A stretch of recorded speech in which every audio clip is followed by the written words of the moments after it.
Welcome back. This is To Be Frank. Today we speak with a close friend of mine and fellow young leader, Georgia Brady, on what it's like to start an agency as a young female entrepreneur. This isn't one to miss. Let's get into it.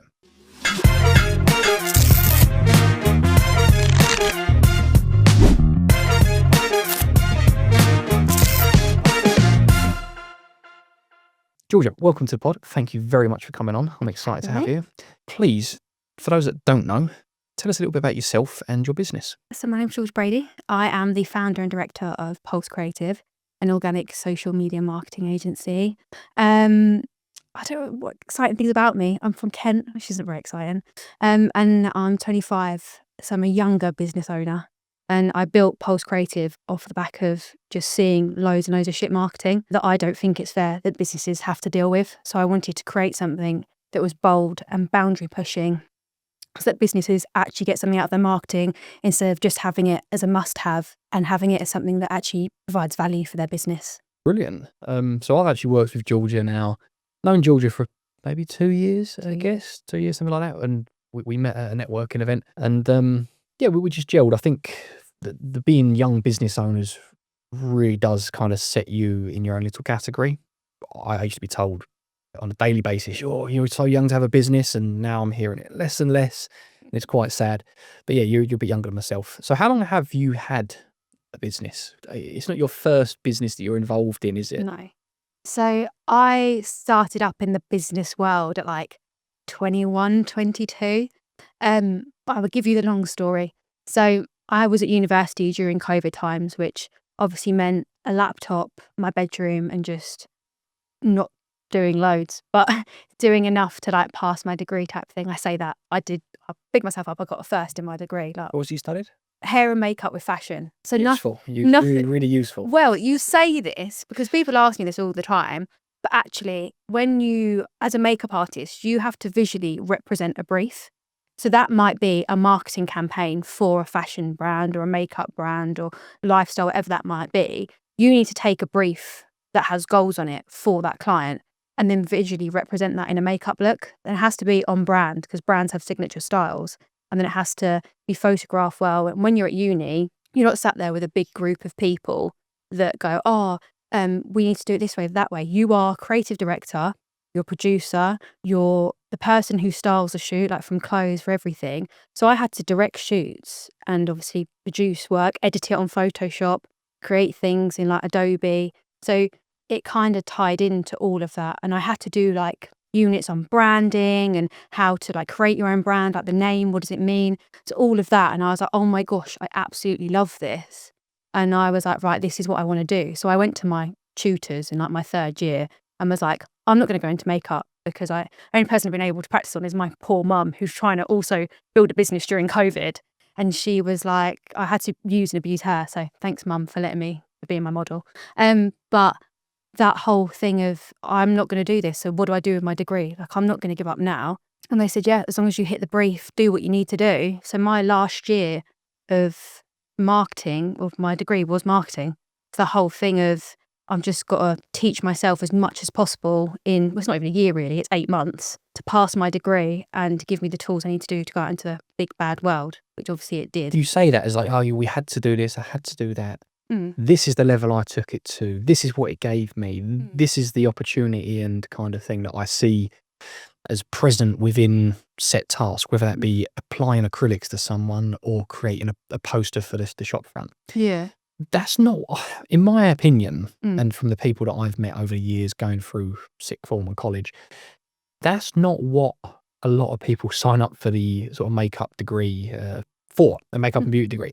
They're signing up because it's a bit of a cop-out or it's an easy way to do what they kind of find interesting at home, like a hobby, and not a profession. And whether or not you went into it for that, it's certainly not what you came out of it with. No. I know you're very driven, and I do think that's what sets a lot of business owners apart, is they just can't let something go, or they quite often can't do something half-assed. So no matter what it is, whether you was, I use it as an example because it's the first thing that pops to the head. If you was doing a degree in becoming a binman, you would do it to the best of your ability. And I say this to my brothers, that two of them work for me, one of them doesn't. And I was like, look, irrespective of what it is you're doing, was like, why don't you just do it to the best of your ability? Like, Mm. if it's filming a podcast or line painting, which is obviously what my company does, all right, you may not have woke up at the beginning of this year and thought, my passion, my burning desire in life is to paint some lines on the floor. Yeah. Fair enough. Like, it's still not mine, really. But I get up each day and I make sure that I do that exact thing to the best of my ability, because why would I want to do it any less than that? Yeah. Because that's what people are going to know me for. It's my kind of legacy. And something I heard, I think it was maybe from Will Polston, who we had on as a guest just before yourself, is a legacy isn't what we leave behind, it's what we build whilst we're here. Yeah, I've heard that before. And yeah, like yourself, not to blow too much smoke, but you're trying to do exactly that. So whether or not you're going to stick with, the market agency, or even if it's accounting or something along them lines, I know, and I recommend you to everybody, because whatever it is you're doing, you do it to the best of your ability. And I've experienced this personally, working with you on our marketing. And I've said that you're not charging enough. You need to start charging more, because people are just, they're getting like the best service ever. That's so attentive. And even when it was like the most basic post writing, that you was doing it and just going so overboard, but it was fantastic for us, just not for you time wise. Yeah. So kind of on that, we were speaking a little bit before the pod. Do you think there is something different with us and yourself as a business owner that sets us apart? Because I've got mixed reviews on this. I've got mixed answers. And what do you think it might be? Or is the answer as simple as that? I think there's definitely, like, this is going to upset people, but there's definitely a difference between business owners and like employees. They call it the employee mindset, which is the whole 9 to 5 thing. And I think, like, whenever I describe business owners, I say, like, we're perfectionists, we're control freaks, and our minds go a million miles an hour, which is why you see like a lot of business owners are ADHD and things like that, because like my head, and you'll appreciate this, I'll put my head on the pillow at night and then I'll think, oh shit, I need to do that. Or, oh, I've had this idea, I'm going to change that process because that's not working. Or like I'm constantly like evolving stuff and trying to do new things and learn new things, because my mind just doesn't shut down. I'm always on my phone or doing something. At what detriment that is right now, I'll find out later on in life. But if I'm, what does he say? So I'd rather be crying in like a Lamborghini. Do you know what I mean? Yeah. That is true. But I do think that business owners are just really driven and their work ethic is through the roof. I mean, you can't be a business owner and work 9 to 5. And there's levels to that in terms of, I'm not saying that you can't have structure in your day, because I think that's what some business owners thrive on. I do personally, like I like structure. But you can definitely get up at 7 a.m. and work, like do a block 7 to 11, then go off and do your own thing, because we're productive at different times. But like, you're not going to be able to build a business and only work like 4 hours a day. Like, it's just not realistic. If you want to, I mean, it depends on what type of business you want to build. Like for myself, I want to scale mine. So I want to have a big team of people. Like I want to be able, I don't know what I want to do, whether I want to sell it or keep it or what I want to do. But you can't do that by just working like a few days a week, or not doing some things for free, or going over and above. Like you said, like this is all learnings for me. And I'm still doing it now, where some things I'm giving away to clients for free. One, because I'm a business owner and I constantly make mistakes and I'm constantly learning. But also because actually it benefits my portfolio. So when I go to that next level of client, I go, yeah, I've already done this. So actually it pays you in other ways. You just don't realize at the time when you're sat there going, oh my God, I'm working so much. I want to give up. This is horrible. This is my 5th breakdown of the week. And then that client who you were like, do you know what? I always say this, when you get new stuff as a business owner, say yes and figure it the fuck out later.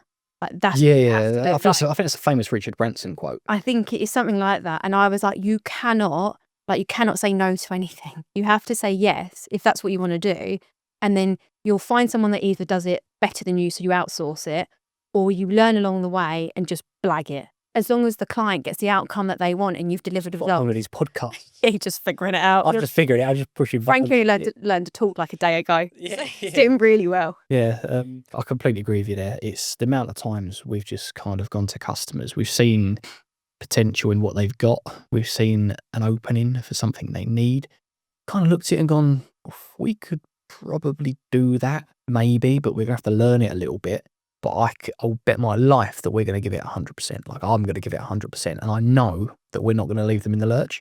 And the amount of times, right, we've had some steep learning curves, like some painful ones, cost me tens of thousands of pounds in the space of a couple of weeks. Yeah. Crippling, and would I change it? Absolutely not. Because we've done that job that was 20, 30 grand and we've lost 10 grand on it, I've been able to go and do a job that was 250 grand and I've gone and earned sort of 50, 60, 80 grand on it because we had that learning curve. Whereas if I'd had that learning curve on that big job, it would have wiped us out completely. Like, we wouldn't have been able to recover. No. So it's all in hindsight, really. Is there anything that sort of like you've had where you've kind of learned and thought, at the time, this is shit. This is awful. I would trade it for anything. But then you look back a year later and go, wow, I'm so glad that happened because it really gave me a kick up the arse to do X, Y, and Z, or clarity on the next move.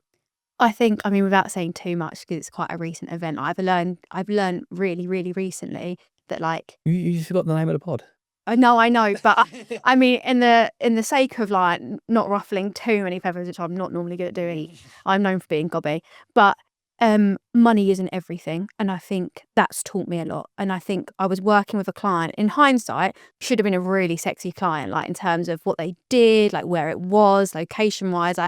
It was like my idea. I was like, oh my gosh, I'm not gonna have to work with like accountants or like deemed unsexy things. Yeah. I was like, this is gonna be the shit. And then I did it and I hated every minute of it because there was no direction, there was no clarity. It was so last minute and it consumed so much of my time. And I ended up taking more and more responsibility, and it became 5 days a week and it was all around the money. And then end of last year, I was like, no, I cannot do this. This is not serving me. This is not serving my business. And as much as, yes, I want to make money because I'm human, I need to live, I need to do everything I need to do. Also, which I also think sets business owners apart, there's a reason that I do what I do, and I can't do that for my clients if my energy is being sucked up somewhere else. I bet you've got out of bed some mornings, almost either negative money or knowing that there's no money coming in, and still done what you need to do and still done a 13-hour, 14-hour day. Don't expect to make money in business straight away. Like, don't do it. If you think that you can go into business and go, oh my gosh, I'm going to be in profit from day one, I'm sorry, but your reality check is going to be a mental breakdown, because like, you could go through business, you could be 3-4 years in and not make money. You could just be getting by, but like, it's not glamorous. And I don't think I think this is really, really like backwards, but through working on social media and being on it and seeing it, you see all this glamorous, like, hi, my name's such and such, and this is the life of a 35-year-old business owner. I get up, I align my chakras, and I don't have coffee on an empty stomach, and this is what I do to go off and make money all day. Like, they would have been doing that for 10 years. Like, that's why they're at, and there's somebody's following them around doing that. Like, the first stage is like, you just don't make money. But I think, again, it's that drive and determination that it will get somewhere. I've got a really strong belief, and I've been saying it to Jack sitting in the corner over there. He's got like I'm not allowed to say side hustle anymore based on the last podcast. It's a part-time business. Right, okay. Of online personal coaching. Yeah. And I think he's starting to sort of see what I meant now. He's like, right, you're going to do a year of just shit. It's going to be constant posts, and he still does the constant post. It's going to be constant videos, constant upkeep. When you start a business, I'll rewind it back a little bit. You have either got, if I was to start a business tomorrow, I have to decide, right, am I going to put the time into it, or am I going to put the money into it? You've still got to put some time, and you're still going to have to put a bit of money. Yeah. But it's like a seesaw. Sometimes you can just throw money at something, someone do the website, someone populate it, someone get the content, someone do X, Y, and Z. Palm it all off, but it all costs money and you have to put minimal time in. But when you're starting a business, you quite often haven't got that luxury. No. And this is what I was saying to Jack. I was like, you just have to put time in. You get one customer, great. You get 2 customers, one will leave, and you have to be bringing them on a little bit quicker than you're sort of losing them. Yeah. And then eventually it'll start to snowball. Yeah. And it's like the hockey stick effect. You heard that sort of terminology or that phrasing? Yes, it's like the hockey stick. It's like nothing. Oh, it's starting to move. Holy shit. It's going atmospheric. And I think you see this quite a lot with business. And so many people I will not be guilty of this. I've done it in the past, but they let off the gas. They'll get a nice big customer like that dream sexy customer that you was just talking about. From a sort of market agency perspective, probably like $2,000 a month, pay someone's wage pretty much, an apprentice, and you can have 2 or 3 of them. And you're like, wow, I can have a nice salary here. I'm comfortable. And all of a sudden, you take your foot off the gas. You stop having all your marketing meetings. You stop going to networking, and one of them leaves. All of a sudden, you're now on a below average salary. You're struggling to pay your apprentice or your helper, your assistant. You're kind of like, you've given them less work because now that customer's gone, and now you're sort of putting pressure on them. And all of a sudden, it's your whole environment, your whole little ecosystem just changes based on that one thing because you let off the gas just before the hockey stick. And you get the compounded effect because once you start building that rapport with so many people, you get known for it. Like I know you for being like a very driven, consistent individual.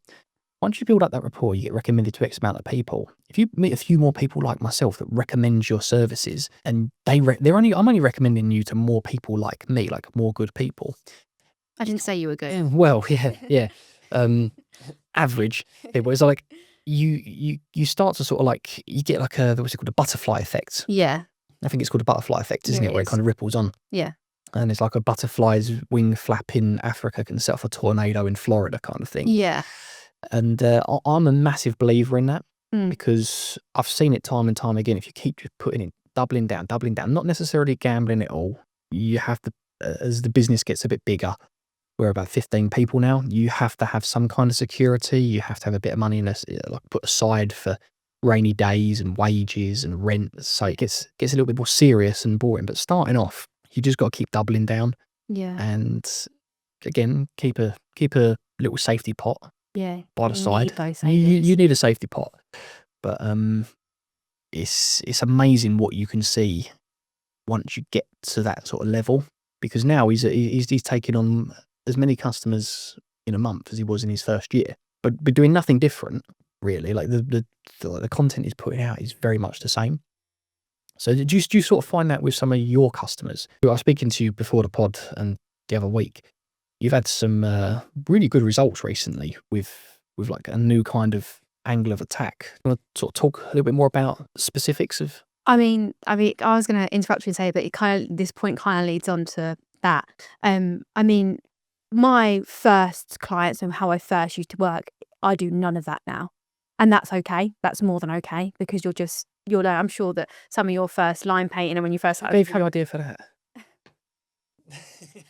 is like it's not what it was before. Like you just learn and evolve, and that's okay. Like you're not going to be perfect as much as you want to be. You're just not. But I mean, I've had clients where I started working with a client, and they literally off the back of their first post on LinkedIn, on a personal post, my ad, which is very, very important, like a personal page, they got back in with a client they've been trying to get back in with for ages, and the post was nothing about business. It was about being a parent. So it had nothing to do with working. It was very, very human, and they got in with a client they've been trying to get back in with. Again, with another client, was doing some personal branding videos on Instagram, and I think it was like just under 4 weeks in, I think they had over one weekend 3 or 4 inquiries. One led to a retainer client, and then they get constant inbound every week. And then they've had another retainer client off the back of that as well. But there's reasons why that they have had that. Not only has my service obviously improved and obviously has a lot of backing to it, like I'm driven by data, I'm not driven by aesthetics. The other thing is as well, is that they're actively involved in the process. And that's the difference. As much as a business owner, you're like, I want to palm this off straight away. Like, I don't want to be sat here doing my tax return. No way. Like, that's not what I'm interested in, which is obviously backwards, because that's what my other business kind of does. But I think the importance is that's your business still. Like, I'm still representing your business, and that belongs to you, not me. So those clients are actively involved in the process and not asking them to sit there and write posts, but you need to approve it and give your 2 pence. Like, I'm not always going to get it right. And no matter how big my agency gets, it's never always going to get it right. There's always going to be tweaks because it's your vision. And they understand that social media takes time. I mean, I'm lucky that they had quick results, but this can take time. It's a slow burn. I'm convinced. I've always said it, like, I think we're doing a full circle. So go back many, many years ago, before the internet, before even phones maybe, Yeah. It was face to face. Mm. Whenever you had to quote a job, you had to turn up. Yeah. It was through word of mouth. It was through letters. It was through meeting someone down the pub. This is my mate Dave. He can do your brick wall. Yeah. As time's gone on, technology has progressed, and the exposure we can get from sitting in our living room has just gone through the roof. Yeah. And you'll find that there'll be like a few key companies that really kind of go to the next level, and they become sort of not just local, but they become national or international companies because of that outreach they get. And that's all well and good. There's still like a massive people element to it, but it died off, I think, for a little bit where it was all technology.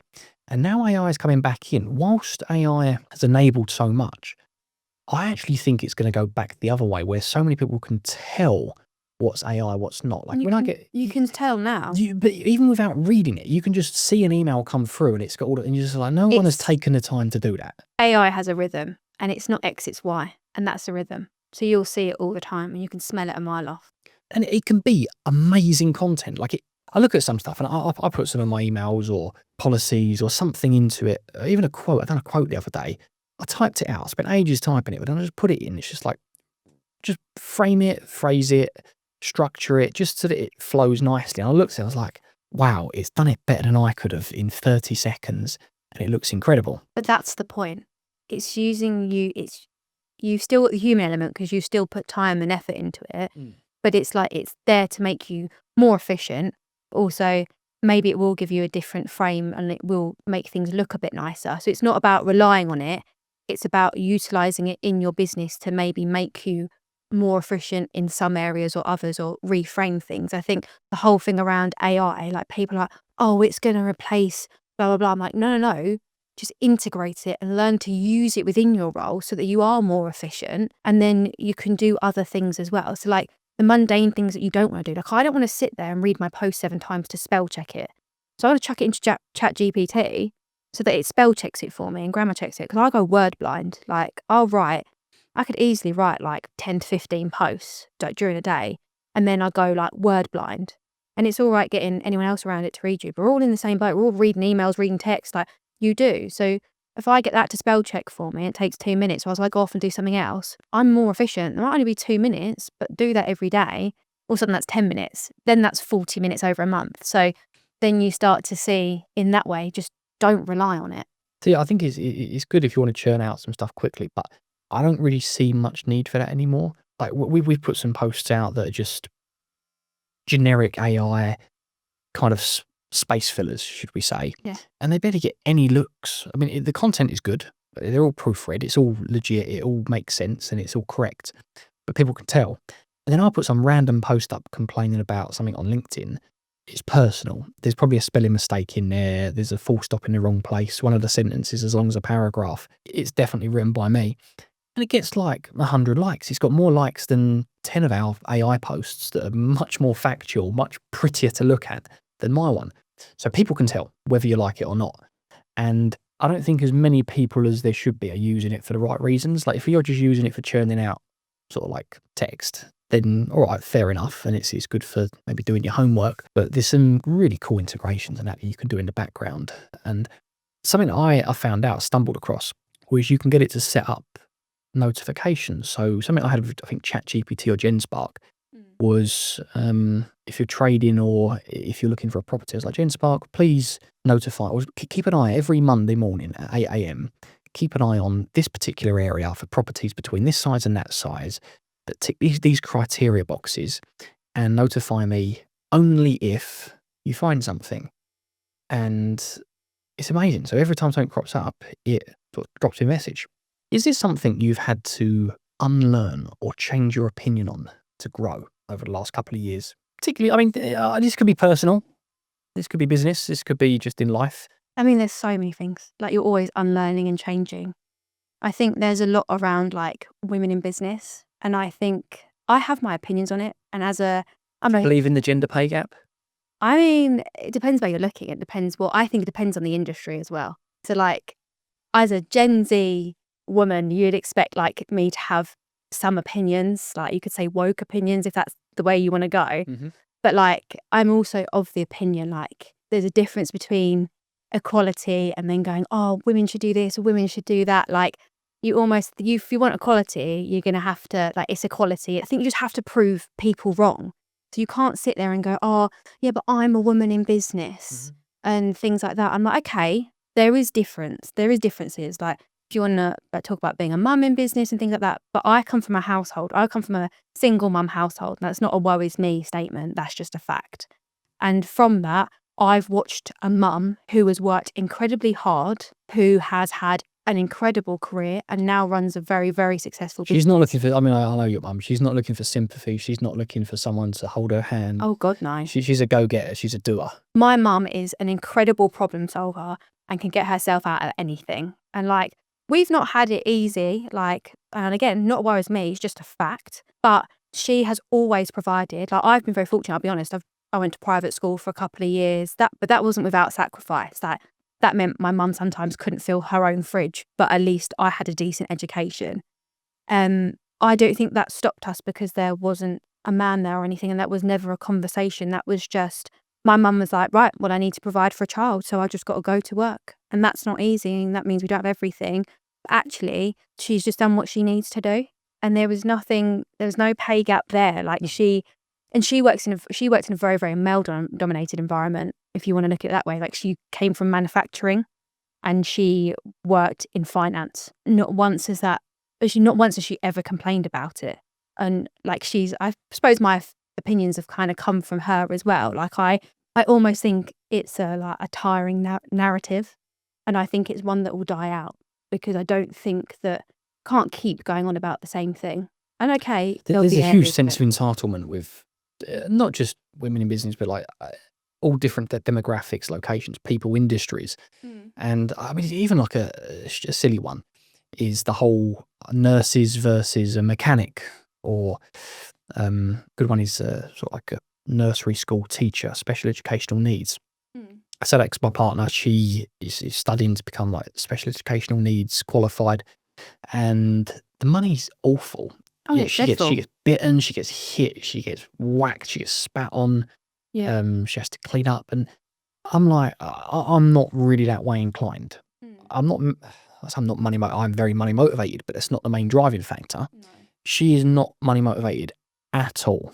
Like, she's not interested in the specification of the television that we like buy. It's just, I just get so much fulfillment out of helping these kids. And one of them looked at me a little bit longer than they normally look at me today. I'm like, beg your pardon? Like, so let me help me understand this. So, like, you know, humour me. I was like, so one of the kids looked at you a little bit longer today than they normally would. Yeah, and me and my colleague were so excited about it. I was like, okay, like, I am so happy for you that you get the joy, the kick and the joy. Like, I actually do envy it a little bit. Like, I really do. And I do understand it. Like, I'm not completely callous and cold and dead inside. Sure. Only like 50%. But I'm also like, I said, brilliant. So I say, if you like are happy to go the next 10, 15, 20 years, each day, like one kid, you know, they've said blue. It's their first word. And that fills you with joy. And doing that day after day, wiping backside, looking after people, gives you that fulfillment. And you're happy to do that in exchange for definitely not enough money to live. Like, less than what you need to live. Oh, yeah. If that, you know, happy wife, happy life, if that's the only thing that you can do that gets you to that place of fulfillment and happy, do it. I will support it. However, I'm not saying I don't get the fulfillment and happiness out of doing something like that, helping people, but it comes with a caveat.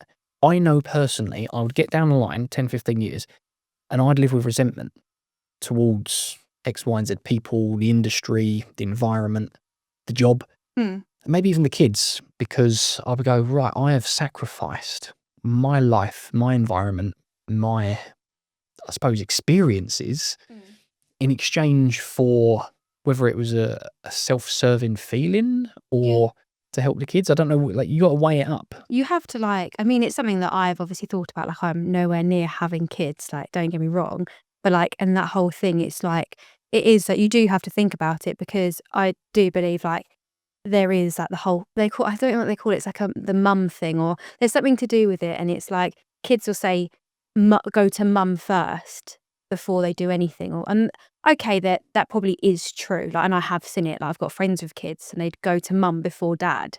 But like, again, there's so many things out there that mean that they say you have to make a choice between your career and your kids. But I think there's a key word in that. It's a choice. And I'm like, you have to decide like what works for you. And this is quite controversial, and I know that people are going to be like, oh, you can't say that, blah, blah, blah. But it is, I do think that I can be a mum and I can be very successful and I can still be there for my kids. Like, because there's a mum and a dad involved. That is controversial, but I think a lot of people appreciate it's not easy. No, it's not. I don't think it is. But I don't think, like, I think the more you make the women in business a thing, the more you're creating that divide. And I think actually, if you were just to say what you wanted to say in a board meeting, or did approach the gender pay gap and said, oh, hi, my name's Deborah and Gary's getting paid more than me for the job, approach it, but which women do, and I do it, don't approach it with emotion, approach it with the facts. Because like business owners I cast, please don't come to me with a problem. I'm not interested and I've not got the time to deal with problems. Come to me with a factual solution. Like, if you were to say to me, oh, I do this in my business, but obviously it does happen in bigger corporations. I do the same job as Gary and I'm getting paid £3 less an hour. I'll go, okay, agree, that's not right. Like, okay, what's your job description and role? What's his? Okay, the exact same. Fine. My philosophy is, and I say it to anyone that works for me, works with me, is the whole input and output. You know, I could have yourself and another male counterpart doing exactly the same thing in the same office, doing the same hours, X, Y, and Z. Doesn't, like, the gender shouldn't really play a part. No. And neither should the input, because people, I've worked just as much as Gary, whoever Gary is. Poor Gary. Yeah, poor Gary's been thrown under the bus here. So I've worked just as much as him, and I'm paid £30,000, whereas Gary's paid £40,000. What's your opinion if I turn around and gone, yeah, well, Gary's done 25% more work or 33% more work than you? Like, cool, that's a tough one, isn't it? Because it's like, it's tough. But again, this is where that takes away the gender thing, though, because you're then looking at it from a productivity. It's just productivity. It's output. It's productivity. Now, I don't know. There'll probably be HR laws around this, so I don't want to put my foot in it. But like, that's what I think. Remove the whole gender thing out of it and just look at it factually. Like, if you're a junior, you're not going to get paid as much as whoever. And don't get me wrong, there's limits to this, and this comes down to an age thing as well. Like, there's limits to how maybe productive Gary might be in 30 years' time when he's stuck in his ways and he's not maybe got the growth mindset and the get up and go that he used to. But if he's been working for 50 years, fair enough. Like, there's going to be levels, and there'll be times when that's when people retire or move on or maybe do less days. But yeah, if you, as a business, especially as a small business, like, your cash flow is not infinite.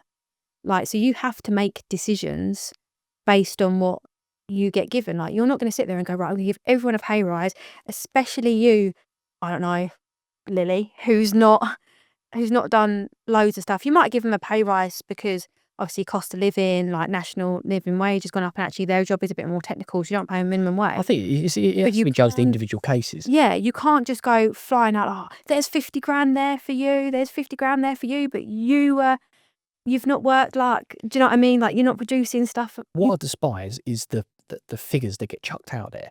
Is, men on average are paid, I don't know what it is, I'm making it up, 11% more than women. And it's like, okay, maybe. Based on what? But the thing is, though, you could go, well, okay, out of how many nurses there are in the NHS or teachers, which are notoriously, I do agree, underpaid jobs, but that's because I think so many people want to do them. So many people are going forward. Like, they don't have to bring the wage up. There's a queue of people waiting to become a nurse and a teacher because of the other benefits that come with it. It's typically, on average, a much higher proportion women. Yeah. But then you've got lift engineers, for example. Men. Yeah, exactly. Yeah, men. And it's just an industry. Georgia, why don't you want to become a lift engineer? Well, why would I want to do that? That's what my nail's done. Yeah. Well, everyone's got their reasons. Yeah, exactly. I'm not lying. Yeah, like, everyone's got their reasons, and it's a health hazard. The hours are unsociable. you come back covered in grease and dirt, cuts, bruises. And I'm not saying that women cannot do this, but just proportionally, I think the way we're brought up. If you look at like my scenario, so my other half, I've been with him for years, and I would say he's got a very like blue collar, like male job. So he's a hydraulic hose engineer. So he literally has the boy's dream. Like he drives a van and he works with diggers, tractors, tippers, like everything all day. Like, I mean, he's gonna tell me off because there's so much more to his job. But like from my female understanding, like he has a pretty cool job. Like from a male perspective, like he works on building sites, he's out and about, he works in cool scenarios. Like that is a very, very male job. But he comes home and he's been out in the rain all day. He's covered in mud and oil and whatever else. He's had an amazing day. He's the best day ever. That is my idea of hell. Like, keep me in a cozy office. And not every guy would want to do that, especially in this day and age. It's actually, it's getting rarer and rarer. Like, I won't sort of like air what some of my crew members are on, but it's very good money. Like, they're paid more than me because, and the office told me, well, you know, some of your guys are on more than you. I was like, yeah, well, I don't want to do what they're doing. No. Otherwise, I would. Yeah. You know, if I'm chasing the money, I'll go do what they're doing. But you know, it's bigger picture, like bigger picture, creating a business in time. And some of the office staff, they go, "Oh, cool, they're on almost double my money.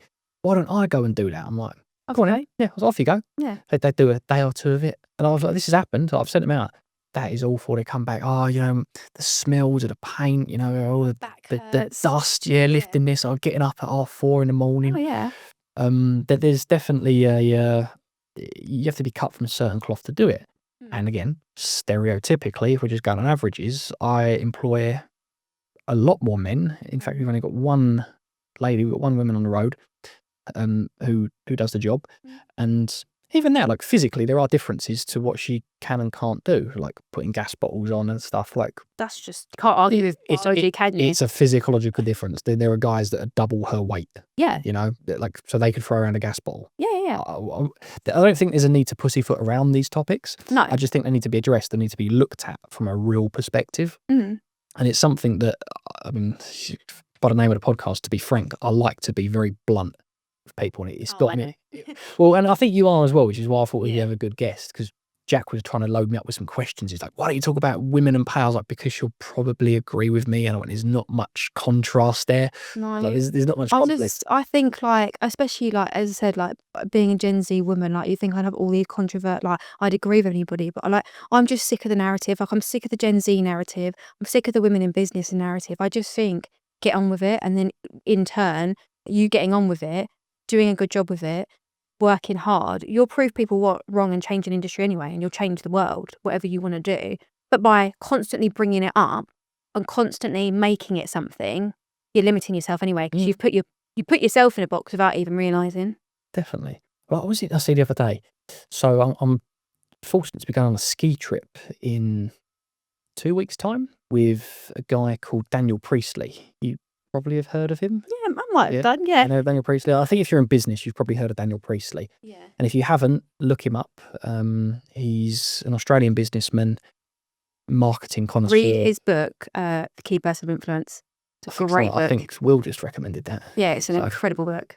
Yeah, but something he was talking about on one of his podcasts was, because he likes and I think most business owners, I think they like to be just, this is how it is, this is the answer, just do it. And unfortunately, in this day and age, with the wokeness and the snowflakes about, you can't. Because he sat down, it was like an employment problem that he had, and he just said to the person, look, this is obviously not working out. Rather than us go through the process of trying to get rid of you, which we're going to do, if you just hand in your resignation, like, it works out so much better for you. And it wasn't like a threat. It was, you know, he worded it in a such nicer way than I did. It was very well structured, very synthetic. Like, we're trying to help you here. Like, we agree that this isn't working. And he was like, it cost me 18 grand. That one email cost me 18 grand because I didn't go through the process of basically trying to catch them out, trying to prove that they wasn't any good for the business, and having to get rid of them, rather than just saying, look, we're obviously friends here. You've been fantastic help. But now we've got to this level. It's just not working and we need to move on. Let's keep it amicable. Completely backfired. And that there makes me screw up inside, because we're all, this was in the UK as well, we're all kind of vulnerable to that. Oh, so we yeah, have to be like, careful. Employment law and like employing people, like, when you're running a business, especially if you're going to scale it and you start employing people, like as much as it has so many benefits and you will meet so many incredible people and like you get so many different talented people on your team, and I don't think like it depends on your vision and goal, but like it's not had any detriment to me as of yet. Like it's taught me things, don't get me wrong. And obviously, being this young, I've never properly managed people before. I've been chucked into retail roles where I've run departments and stuff from quite a young age, which I think is one of the things that you kind of see early on in yourself, like when you recognise that young, to run departments for like big companies in the UK. Like, I think you'd never get proper people management training. Like, my one piece of advice, if you take anything away from this, is like, if you're dealing with people, please get some sort of like people management course or seek HR advice. Like, don't get caught out. Also, it will teach you something about people as well that you didn't think. Like, you'll probably get this because you're the same as me. We're not naturally maybe empathetic people as such. Like, we're quite cutthroat and we're quite harsh and we're quite black and white. But actually, when you get people involved and you learn about new employment laws and you sit and listen to people, which is so important about listening, you'd actually learn something and you'll actually go, do you know what? I never thought of that. And that's actually really valid. But I think you've got a superpower there because, like, I think the reason we get along is because you're quite logical as an I operate a lot out of logic and not as much out of emotion. Again, stereotypically, on averages, women, would you say, act more on the emotional kind of response rather than the logical? Now. Yeah. Yeah, I'll happily admit that. Like, I'm quite emotional. I can be, and I can get quite hung up about How do you think things. that serves you with business, though? It doesn't. No, Like, I didn't think it would. It doesn't. Like, I'll have things where I'll be worrying about things and I'll be thinking about things and it will go round and round in my head. Actually, it doesn't serve you.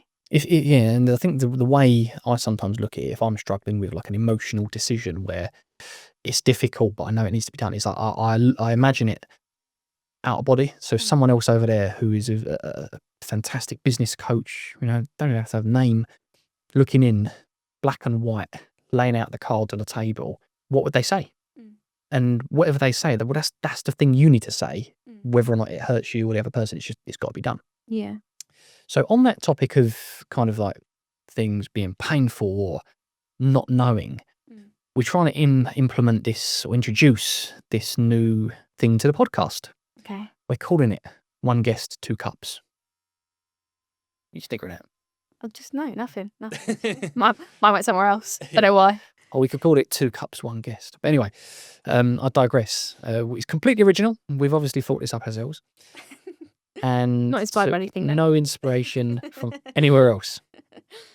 And as it's been pointed out, apparently they're not even a red and a blue cup. Maybe we're going to have to edit this. That's a light blue and that's more of like a coral. Right, we've had a turquoise and an orange so far. But for those that are listening, it's a red and a blue cup. For those that are watching on the camera, well, just imagine a red and a blue cup. In the red cup, we have, well, actually, I don't know what any of the questions are, but in the red cup, we have what I assume to be either probing or awkward or difficult to answer. Juicy questions. We have juicy questions is the theme today, prepared by a lovely assistant, Jack. And in the blue cup, we have... What are we? Just normal sort of question, really. Normal questions. Questions that probably come off of my sheet. Business-minded professional questions that didn't make it onto the bit of paper. Okay. So, I mean, you can pick one from each. You can... I think that's the way to do it. One from each. There's two in each cup. Right. So there's a chance to pick some. I'll pick you a question to ask. Which one do you want to go first? We'll go blue, and then we'll finish on the juicy question. We go blue. Right. So, first question I put to Georgia. What's a decision you made to keep moving forward that you've never really spoken about publicly? There's probably quite a lot as business owners. Oh, there's so much that you make that you don't. I mean, well, I'm declaring it publicly now. To go backwards, to go forwards. So, like... Yeah, what's a decision you've made to keep moving forward that you've never really spoken about publicly? That's juicy. That's not a simple question. They're both juicy. Yeah, everyone knows what's in that orangey red cup. I think, like, I'll be really vulnerable here. My relationship took a hit because of it. Like, and then maybe it's not a decision, but it's a moment in my life. Like, my business is so hard. Like, business is so fucking hard. And it takes a lot of your mental capacity and it does get you really down sometimes, and you do go through peaks and troughs, like massively. But those troughs are difficult, like really difficult. And as much as I've got people like my mum who's a business owner, I've got people like Frankie around me, and I've got other business owners, like you do feel very alone sometimes. And no matter what people say or what people do, and like I've found it so hard to juggle life and juggle being sociable and being around friends and family when like there's so much going on in my head. And because of that, like it meant that I couldn't always be present, or I've lashed out, or that actually I've had to take a break from things like my relationship, which wasn't, in the grand scheme of things, I look back on it, there's actually nothing really wrong with it. I just mentally, it's another thing I just couldn't put the energy into. So that was a thing that cracked. We've spoken about this Yeah. like previously, and I've been in the exact same position. Yeah. Circumstances may have been different, but I think, again, maybe it's the way we're wired, maybe it's the positions we put ourselves in. We can't just turn off the business. No. And the size that mine's at now, I don't know if I can speak for you about this. You can't get away from it. People go, oh, you just go away for a week or two. It's like, it's not. It doesn't work like that. You might not take your laptop, but you've got your phone. Yeah, and like if you, and I say to people like, yeah, but if I don't have it available, if I physically lock off my ability to have access, then I'm just stressed anyway, because I don't know. Like I haven't got clarity. I'm not in the know. And You find where it's like it's your baby as well, the business. When you're Oh, yes. to other people, that's the stress. You don't ever, that's the thing, you don't ever leave it to anybody else. Like, that's what I say, we're control freaks. Like, you cannot I'm always on leave it. emails. Yeah, you Like, cannot leave it. I'm not meant to have it on my phone, the emails. I have it on my phone. I read stuff all the time. Like, I was literally in bed, I think, the other night, and it was 10:30 at night, and I literally just turned off my phone. I try and read before bed to, like, try and wind down my mind. It doesn't happen. I turn off the book, and then I roll over. I'm like, oh, I never thought about that. And I have a quick flick through to see what's on my emails. It's probably one of the last things I do before I go to bed is check my emails, just to see. And I'll like read stuff from clients and go, yeah, that's fine. Because my clients might email me at 9:30 at night. But obviously they say it's your choice to answer. Sometimes I might answer, sometimes I won't. Like I sat last night watching Grey's Anatomy at like 7:00 at night, and I responded to an email because... Okay, for the partners of business owners listening, what advice can you give? Don't try to understand. I was going to say, just don't. Yeah, Don't, I was trying to think up something smart, like, you know, something really helpful, but it's almost just like don't try and understand. just don't try to understand. Don't try and get in our way. Don't complicate it, and certainly don't put more pressure on. No, like if there might be some times where I'm not working, but like I'm really, really stressed, and what I need you to do is almost be that little bit of normal in my life. Like, don't try and be like, oh, it's okay, let's talk through the problem together. I don't want to talk about it. I want it to stew in my brain.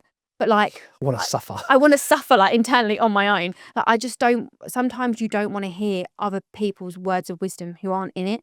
Sometimes you just want that bit of normal for them to go, come on, we're going to go for a coffee and a dog walk. I'm like, oh yeah, sick. Like, let's go off. Like, don't try and understand. Don't try and be like, oh, I get it. It's really hard. You're busy. Take a break. Like, you don't have to work really late. Like, it does. None of that helps. Like, none of it. I was an hour late to a dinner last night because I had to send out this quote. I mean, I have two options. One of them was 600 grand. One of them was 950 grand. I don't know what I told about it, but like, I was just working consistently, and I didn't leave until I should have been there at 6:30. I didn't leave until 6:30, and it was an hour drive. Doesn't bother me. Like, I've done it so many times now. People that don't understand go, "Oh, Frankie's always late." And I was waiting for the supplier to send over their material. I'm always late. Yeah, but like, I don't want to have to try and explain it too much. It wasn't that I was just procrastinating. I've left like my other half's family things to go and deal with a client issue. Like, I've had to like leave things. But why didn't you get someone else to do it? Because it was only me at the time. It was only it's only you. Yeah, and it's only you that can get it done a lot of the time. Yeah. And it's only you that understand it, especially when it's like the newer, biggest thing, the newest, latest thing.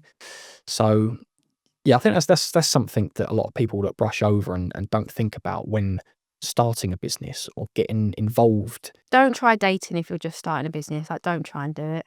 Like, I was in a lucky position. Like, I've been with my other half for 5 years now. Possible. Like, Yeah, Jack's in the corner, just sort of like just shaking his head. Like so he started his own little thing up, and his whole relationship just went to shit. She's like, it never about. welcome to the club. Like, I would be interested to know actually, what's the divorce rate of business owners? That's something we should find out. It'll be high. I think it'll be. Divorce rate in general is like 52% now. So for a business owners in yeah, I think 52. That's mad. I may just be making it up, but I actually do think it is. We need to find out what's the divorce rate. Shall I search it? Google Here it. you go. You can Google it in the background. I can't remember what the question was that led to that. But That's a juicy question. yeah, Oh, good one. it Well, was yeah. juicy. Even more juicy. We can find out. What's your blood group? Yeah. I know. So, I'm gonna jump onto the juicy question. There's only 2 in there. It was 42% for just general marriages. What about for business owners? I reckon it's going to be like 7 to 80%. 42% for normal marriage. 42%. Yeah. Really? How many people do you know? Okay, look at us in this room. Your parents still together? No. Right, mine aren't. So it's 48%. This is just the first thing that come up at Google. So 48% for business owners. I thought it'd be higher. I know loads of business owners. Maybe the divorced, got married. 42% is mainly coming from business. Yeah. Maybe it's not that high because most of them don't get married and they die alone with like several cats. No cats for me. Can I just have more dogs, please? Maybe. Funny enough, the question we just pulled out the pot, you've already kind of answered. It was put in there as a provocative one, What was gender it? pay gap, which I kind of knew your response was going to be something along the lines of agreeing with me. Right, okay.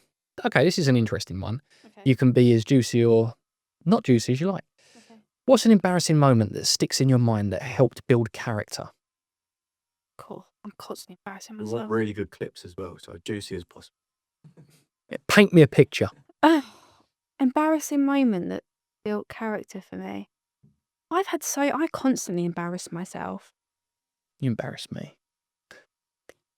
I mean, I've got drunk at way too many, like, Frankie will tell you this. I got drunk at way too many, like, business events. Like, way too many. I think I remember this actually. It's a very pinnacle moment. So Frankie, which I don't know if you do know this, at the time was my biggest contract. So like I charged you the most actually at the time. So I was riding on quite a lot. And actually you're the butt of quite a lot of my embarrassing moments. I think it was something to do with you. Yeah, I don't even see that. I see like every 2 months. Yeah, but Until we edit this. yeah. So like there's probably like that would be Stop talking. yeah, so sorry. But like, so one of my things is that we were at an event, a networking event that we both go to, and we're both like part of boards and stuff now for. And they do this big lunch in London, and I'm going to put it out there. I think it's a glorified piss up, like to some extent. I was saying it's funny. The guy that's coming to one tonight, I said to him, the actual lunch itself, like, yeah, it's good. Go Oh to yeah, it. it's amazing. But I was like, most of the really good conversations Pub happen after in the pub. Oh, go to the pub. Which you could just turn up to for free. Yeah. So honestly, it's really, really good. Because only certain individuals get invited and get the invite to the pub. Oh, I got it every time. Yeah, I know, but it's just like if you're in a little group. Oh yeah. Of 50, 60 people. So I remember this. So we were at the bar and we were having a chat, and I was too many like white wines deep. But I probably should have gone home like 3 glasses ago. And Frankie actually said yes to working with me. And I just remember being like, yes. And I was just chatting shit for ages. And he must have just said yes to get me to go. Like, just to get me to like, but that sort of thing. Oh, Of you're like, the girl that you. Yeah. well, no, in his phone, I'm actually saved as social media pizza girl. Yeah. That's from getting the first slice of pizza at an event. Like, they put loads of pizza out. I was starving. Everyone's hovering over it. And I thought, I just need a slice of margarita to get me through this. Like, things like that. But I've not had... I mean, there's loads of embarrassing things that you do. Like, yeah, getting drunk at too many events. Like, speaking up when you should... Oh, actually, no, I can't say that one. Because that would get the place in trouble. Oh, yeah. This is to be frank. Maybe we can bleep it out or take it out if it's bad. Go on, tell us. Oh, you could bleep it out. I don't know. Well, basically, one of the places that I worked was a bar, like as in like a client, and I can work behind a bar. I'm a woman of many talents, and I got behind the bar. Actually, no, yeah, when I got drunk, and it was actually a client of mine. Behind the bar. Yeah, to like work in like heeled cowboy boots, like Is this recent? Is this in like the last year? Yeah. Go- yeah, like I think mine's always around drink. Like I always do shit, and it's always drink. But like loads of business owners don't drink. Like I'm the opposite. I'm like, please You're the opposite. give me all the drink. But yeah, I think a lot of my embarrassing, there's so many. You fuck up all the time and you do embarrassing stuff like all the time. Like I've accidentally not turned up to meetings because it's not been in my diary and has lost me a client. That taught me a lot. Put it in there straight away. I think this is like the kind of the lesson a little bit. I was speaking to one of our previous guests, Will, and one of his questions was what happened the last time you drank. It was like a loaded question because someone had told me to ask him it, who knew him, and he hasn't drank in 8 years. Right. So it was probably more of an interesting story. He woke up like some house party, Hangover style, like with a monkey and a Mike Tyson tattoo. like cuddling a drag queen. Like yeah. So I haven't got that far. exactly. But and the thing is, but it's led on to him not drinking for years, and as a result of that, and him living the way he lives and not drinking and the things he's achieved, I wouldn't say hundreds, but like tens of people around him, including myself, just I have a drink occasionally, but most of his peers that are close to him, they've also stopped drinking, and they're all like now in a new little social group, and instead of going out and having a big piss up, they go have a meal and like a networking dinner, and it's a really kind of like cool thing to think about. I'm not sort of like saying yes or no to drinking, but Do you know why it puts me off? it's just the failures and the things that make you unhappy. Sometimes that push to make the change. I do, but then I think the reason, I mean, I come from a northern household, so we drink. Like, but like, Mushy peas. yeah, I love mushy peas. thought you Nothing wrong with mashed peas. But like, I think it's become such a fad, like, and it's almost like, hi, my name's Ted, and I'm a business owner on LinkedIn, and I haven't drunk in 7 days, and this is what it's taught me about my business, and that's what annoys me about it. I see business owners all the time, like, I got through Christmas and I didn't have a drink. You actually said that in your voice note to me. But like, That's true. but things like that, I think it almost is like a bit of like, I think people use it as like a I'm a better than you statement, and I think that's why it irritates me, because it's like, I don't Yeah. drink, but you do. And I'm like, yeah, but there's so many incredible vineyards out there and they're actually businesses, so you're not supporting local. I agree. I wholeheartedly agree with you on that. Yeah. Like I'll have a drink every now and again. Yeah. I'd say I'm a good drunk. I'm fun. I have a great time. I do get the anxiety and I do regret it a lot of the time. Oh, yeah, I Why get did do that? anxiety. Yeah, so why did I do that? But some of the best nights, and I can think of one or two, have been the best nights of my life. And I was pissed. Like I weren't like mortal drunk. I was pissed, and like you kind of just let loose. And I've had some great nights, Oh, good. and I wouldn't swap them for the world.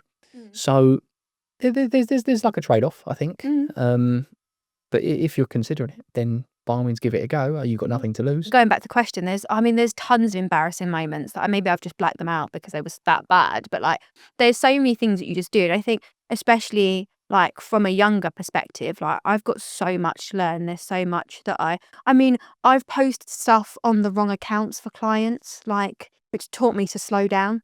I've done that. I've had the screenshot. I don't think this is for our page. You're absolutely right. That isn't for your page. You're totally correct. Or things like that when you don't slow down. Like, a lot of my embarrassing moments come from a level of panic, not slowing down, or from a level of actually I'm really nervous. So like I've fucked up because I've like fumbled. Do you know what I mean? So like there's probably loads, and people might come out of the woodwork and say things that I've probably done that I've probably blacked out from my memory. There's so many, and there'll be so many more, and that's okay. I'm just that type of person. Well, we start to wrap up there. Yeah. If you was to leave this earth today? Yeah. What's one piece of advice you'd like to leave yourself, or at least send back 15 years in the past? Somebody said this to me that used to work for me, and everyone is running their own race at their own pace. And I think that's really, really important. Like, and again, this is kind of 2 in 1, but like comparison is the thief of joy. And it really is. Like, people, you don't appreciate where you are right now because you're so busy looking for the next thing or comparing yourself to somebody else who's actually 10 years on in their journey. And I think it's so important to be grateful and stop and realize where you are right now. And actually, yes, you might have sacrificed more than your best friend. Actually, that's your journey and that's absolutely fine. That's brilliant. Well, on that note, Georgia, what's next for you and where can people find you? Well, I'm going to continue to build Pulse. I am wanting this to be, and I'm determined to make it, a really, really big agency in the industry that pushes boundaries. And I suppose a typical answer of where to find me. We're on TikTok, LinkedIn, Instagram. I mean, I'm more than happy for you to even drop my phone number. You can find me anywhere. I'm very accessible at my own detriment, but that's what I do. Awesome. Well, it's been an absolute pleasure. Thank you very much for coming on. Thank you for And having me. hopefully we can have you on again one day. Hopefully. Thank you.